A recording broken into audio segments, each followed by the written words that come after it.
I think the time has come to evict this pony motor from my bus. I'm going to need this bay pretty soon here to put a mini split in. And the chances of this factory AC working are about 0. And if it did, I already covered up all the holes in the floor. So it's coming out. I'm going to try to take it out in a way where, for the most part, I'm not going to destroy anything. I am going to be cutting some lines and hoses and stuff, because I'm not too worried about those. These are not going to be used at all if somebody wants this. But I do want to try to, for the most part, keep this so if somebody did want this for their bus, it's available. You can have it. I don't want to destroy it if somebody's trying to do a restoration, you know. As far as I know, everything here works. I've never tried. I have no intention of trying. But if somebody wants to try and mess with it, they can have it. I will probably try to get this thing running at some point just for my own entertainment, but at least for now, we're going to start getting stuff out of here. And I think my plan is going to be, we're going to get the condenser out of here, cut the line set to it if it's not already broken, which it looks like it might be.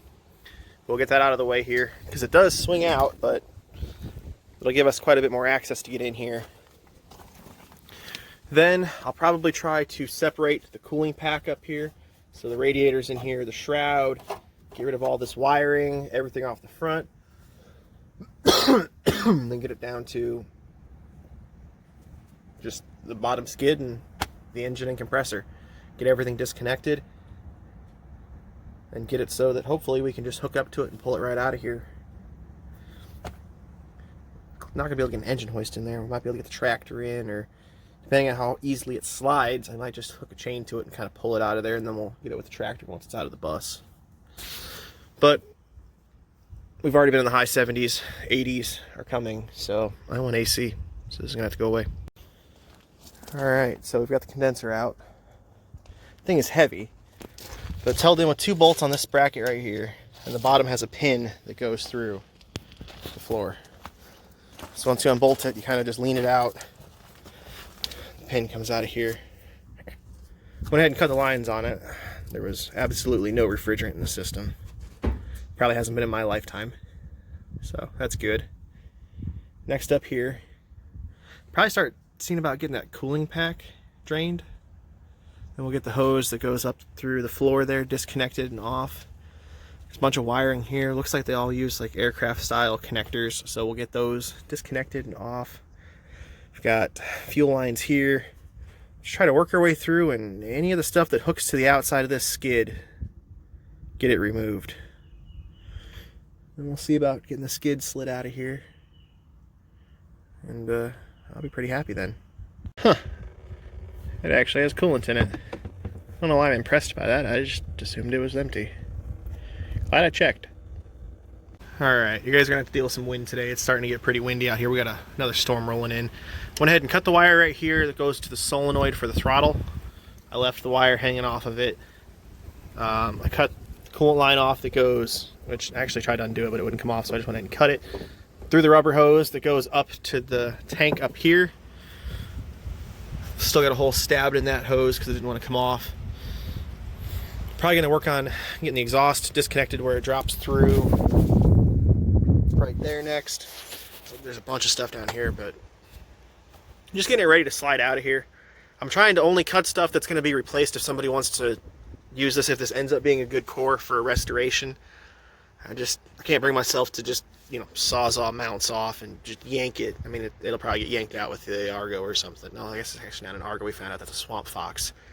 Either way, the 6x6 will probably pull it out of here because I don't have a lot of access to get the tractor in here. But I want to keep it as much as possible so that if somebody does want to take the time to go through and fix this and use it on a restoration, I'm not going to just destroy it on purpose. I don't know how many of these are left in complete status like this. I imagine not many, because this is a giant heavy waste of space to leave on your conversion. Oh, we got some good news here. Looks like oil, right level. Smells like oil. Yep, tastes like oil. Yep, that's oil.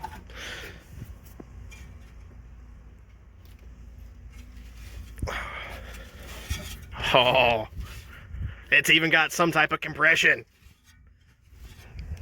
We're gonna get this thing running when it's out of here, I think. Hopefully. I am a little disappointed at how little coolant's come out of it. I guess we should probably see if it's at the bottom of the oil pan. If it's not, though, this thing might make noise again. Got the exhaust disconnected. That'll be enough to get it out of there. Couldn't get it up from the bottom, had to get the nuts on the top side. The bolts were just seized in there.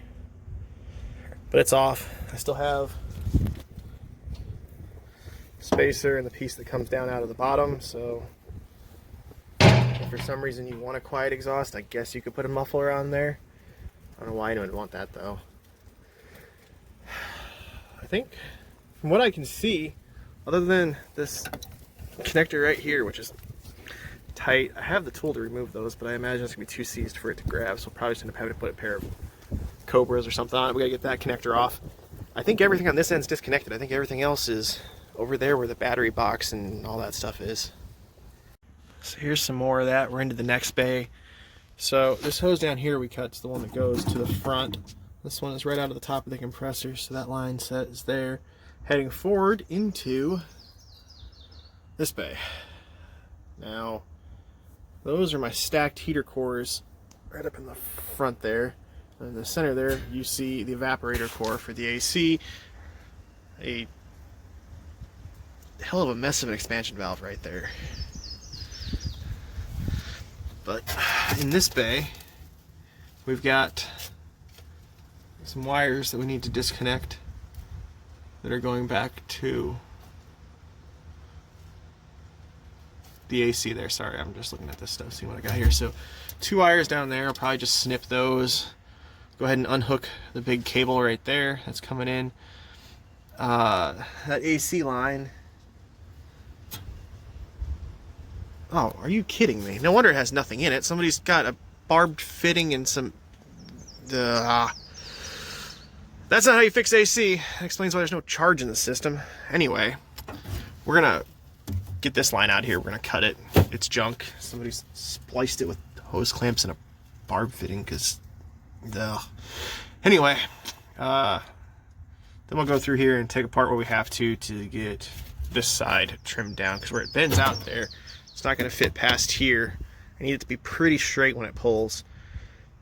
So I might just unbolt that housing from the back of it if it unbolts easy from the compressor. I don't know. Let's see where that ends up.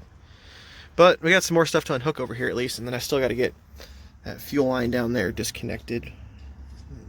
Nope, no I don't. Nope, it's already broken half.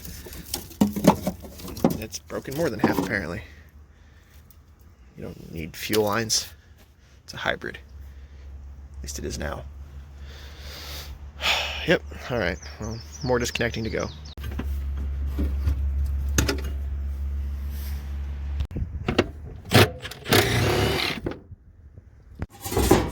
Well, that's more interesting now. What the hell did that to it? And still, who the hell thinks that's how you fix an AC line? Oh well. Junk.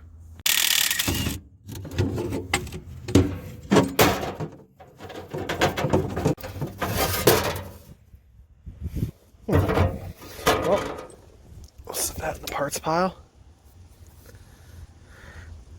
From what I can see, I think we're ready to try to get this thing out of here.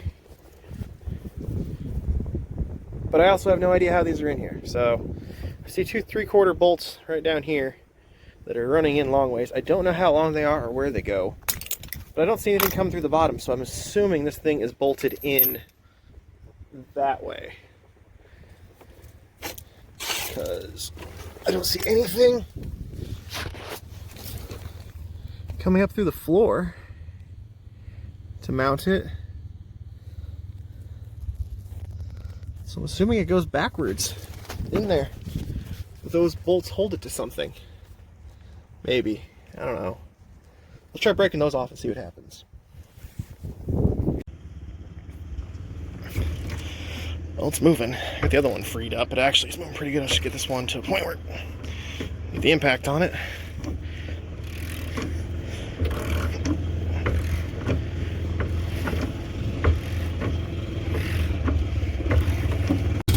Excuse me, sir, you're missing a wheel. I guess you got spares.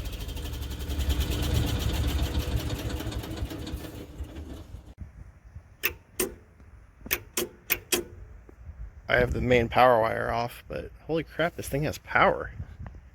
Well, I just disconnected this wire and starter's dead now, but when I went to go move it, a bunch of those wires are breaking, so that's gonna suck. You're gonna have to rewire that connector.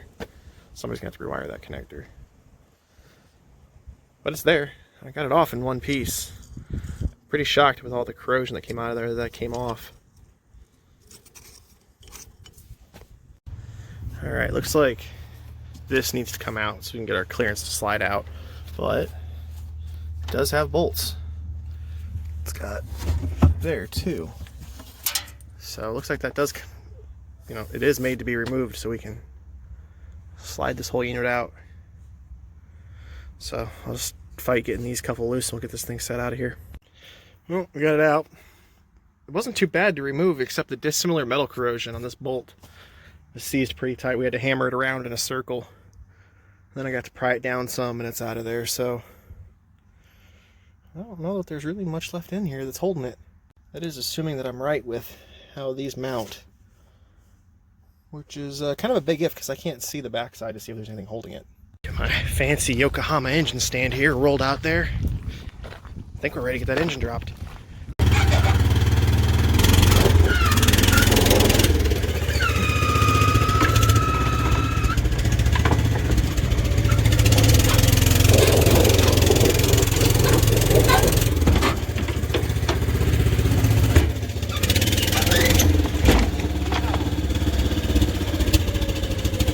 That worked better than I thought.